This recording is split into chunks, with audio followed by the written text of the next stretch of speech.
पुराने दुश्मन दोस्त बनते हुए नजर आ रहे हैं। इंडिया चाइना का बॉर्डर को हो गया एग्रीमेंट, और एग्रीमेंट कैसे हुआ? डिप्लोमेटिक प्रेशर डाल के चाइना को ट्रेड, चाइना की बंद करके चाइना की वो हालत कर दी गई, चाइना घुटनों पे आया और आके एग्रीमेंट कर दिया। लद्दाख को लेके चाइना और इंडिया के बीच जो है एग्रीमेंट हो चुका है। तो जय सिया राम का नारा है, इसका मतलब है कि हम पीछे नहीं हटे हैं। चाइना को पहले पीछे हटाया है, उसके बाद हमने हटना शुरू किया है। भारत ने यह दिखा दिया कि जो चीन आंखें दिखा रहा था, हमने उससे ज्यादा बड़ी आंखें दिखाई और बताया कि हम दबने वाले नहीं हैं। चाइना को इंटरेस्ट नजर आ रहा है इस वक्त इंडिया की इकोनॉमी में, इंडिया की मार्केट में, कि जो चाइना एग्रेसिवली लद्दाख की तरफ बढ़ा था, आज वो कहता है कि नहीं जी, हम दोस्ती करते हैं, लद्दाख का मुद्दा भी खत्म करते हैं। चाइना पहले हटा है और हमारे पास जब सैटेलाइट की इमेजेस आई हैं, उसके बाद हमने पीछे हटना शुरू किया है। यानी कि डी एस्केलेशन की बात चाइना ने करी है, हमने नहीं करी। Potential meeting between Prime Minister Narendra Modi and Chinese President Xi Jinping on the sidelines of the BRICS summit in Russia. जिसके ऊपर पूरी दुनिया की नजर है। चाइना मिलना चाहता है प्राइम मिनिस्टर नरेंद्र मोदी के साथ। सुनने में आ रहा है कि दे आर प्लानिंग, और ये एक बायलैटरल मुलाकात होगी। हम कहाँ खड़े हैं? पहली बात तो यह है कि हम हैं कहां, हम हैं कौन। पूरा प्रोग्राम रखो, हम कहां खड़े हैं। हमारी तो टांगे ही नहीं है, खड़े कहां हैं। फिर मैं आपको समझाऊंगा हम कहां लेटे हैं। डिप्लोमेटिक विक्ट्री है और आर्मी की विक्ट्री उससे बड़ी है कि चीन को आगे नहीं बढ़ने दिया। मैं कहता हूँ इंडिया की जो है ना, ये बहुत बड़ी अचीवमेंट है। हाँ। इतना जितना क्रेडिट इंडिया को देना पड़ेगा ना, उतना ही कम है। उसकी रीज़न ये है कि इंडिया जो है ना, वो अब इकोनॉमिकली जो है ना, वो अगर देखा जाए तो इकोनॉमी के हिसाब से वो बहुत ज़्यादा जो है ना, वो उसने ग्रो किया है दुनिया के ऊपर, जब से वो मोदी की गवर्नमेंट आई है।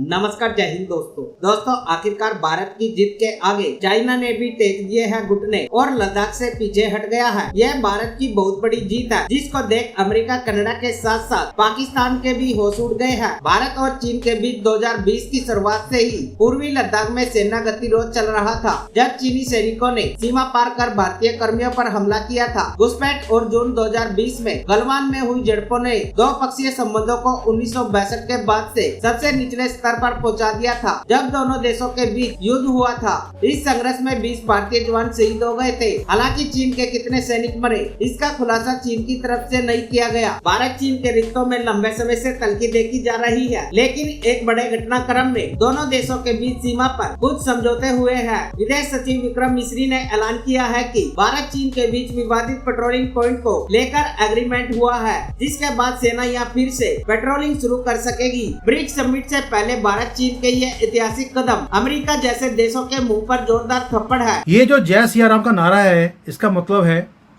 कि हम पीछे नहीं हटे हैं। चाइना को पहले पीछे हटाया है, उसके बाद हमने हटना शुरू किया है।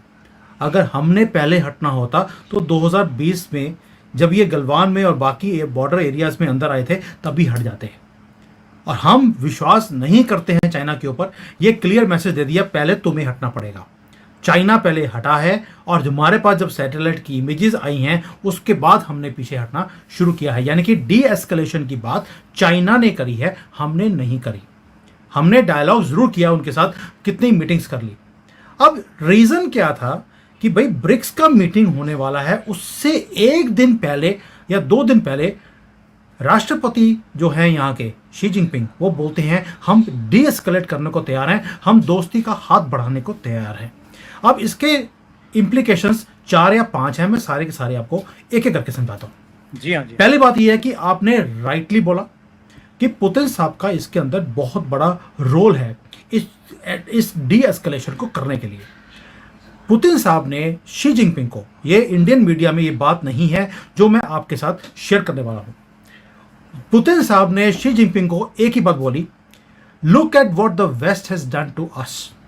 जो आज वो हमारे साथ कर रहे हैं, हमें एक युद्ध में धकेल दिया जो ना मैं चाहता था ना यूक्रेन चाहता था, और ये युद्ध को बंद होने ही नहीं देते हैं। जबकि ज़ेलेंस्की 2 बार बोल चुका है मैं युद्ध बंद करने को तैयार हूं। पुतिन साहब बोल चुके हैं, लेकिन वेस्ट नहीं चाहता है। यही काम ये आपके साथ भी करेंगे कि आपको और भारत को लड़ा के रखेंगे, आपको ताइवान से लड़ाएंगे, आपको किसी और कंट्री से लड़ाएंगे, आपको इस चीज़ में फंसने की ज़रूरत नहीं है। तो एक तो चीज़ उन्होंने ये बड़े ही क्लियरली पुतिन साहब ने शी जिनपिंग को समझा दी। मोदी जी को समझाने की ज़रूरत नहीं थी, क्योंकि मोदी जी पहले बोल चुके हैं कि युद्ध का समय नहीं है। तो एक बात तो बिल्कुल आपकी परफेक्ट है, ऑन डॉट है, कि पुतिन साहब ने बहुत बड़ा रोल अदा किया है इसको डी एस्केलेशन करने में, पहली बात। दूसरा, जो शी जिनपिंग है, ही वॉज होपिंग, एक विश थी इनकी कि 2024 के इलेक्शंस में मोदी जी हार जाएंगे। इन्होंने बिलियंस ऑफ डॉलर्स यहाँ पर खर्चा भी किया कि हमारे यहाँ पर जो आखिरी युवराज है इस कंट्री का, उसे प्रधानमंत्री बनाने के सपने देख रहा था चाइना।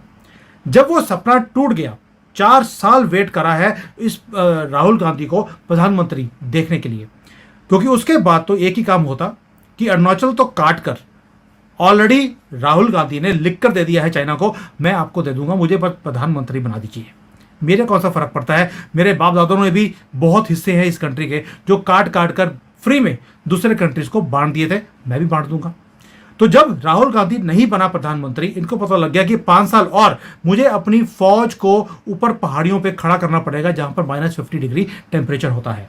आगे सर्दियां भी आ रही हैं और हर सर्दियों में वहां के जो लोग होते हैं उनको ऑक्सीजन दे देकर वापस लेके जाना पड़ता है, because they can not sustain themselves. तो ये शी जिनपिंग अगले 5 साल के लिए और इसको सस्टेन नहीं कर पाते।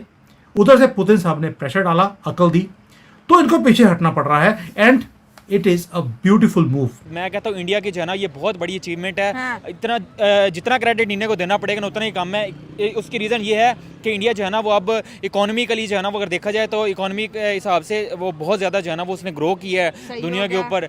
जब से वो मोदी की गवर्नमेंट आई है वहाँ पे एक तो कंसिस्टेंसी आई है वहाँ पे गवर्नमेंट की, उसके साथ साथ जो है ना इकोनॉमी बहुत ऊपर गई है। वहाँ पे इंफ्रास्ट्रक्चर अगर देखा जाए एग्जैक्टली तो उन्होंने काफ़ी ज़्यादा जो है ना वो डेवलप किया। लद्दाख वाली साइड पे भी बहुत ज़्यादा डेवलपमेंट वहाँ में देखने को मिली है, जिसकी वजह से अब चाइना ने देखा कि भाई अब हमारा जो है ना वो मुकाबला 1 to 1 हो गया और 50-50 हो गया। अब ऐसा नहीं है कि हमारी डोमिनेंस वहाँ पे रही नहीं है चाइना की। इस वजह से बजाय इसके कि जानी नुकसान हो, हमारी भी फौज जो है ना वो मरे, उनकी भी मरे, उसके अलावा जो है ना वो इतनी ज़्यादा इन्वेस्टमेंट भी हो, तो बजाय इसके कि जो है ना वो एक सेफ एग्रीमेंट किया जाए और इनके साथ तल्लुकात को बहाल किया जाए, ताकि हम आने वाले दिनों में ना फ्यूचर में इनके साथ ट्रेड भी कर सके और इन अपनी इकोनॉमी को ग्रो भी बेटर तरीके से कर सके। चाइना ने अपनी सेफ साइड खेली है। एग्जैक्टली अपनी सेफ साइड के लिए। भाई दुनिया है ही लालची, दुनिया अपनी सेफ साइड खेलती है। हम चाइना को ऐसे ना समझे कि भाई चाइना सिर्फ पाकिस्तान के लिए है।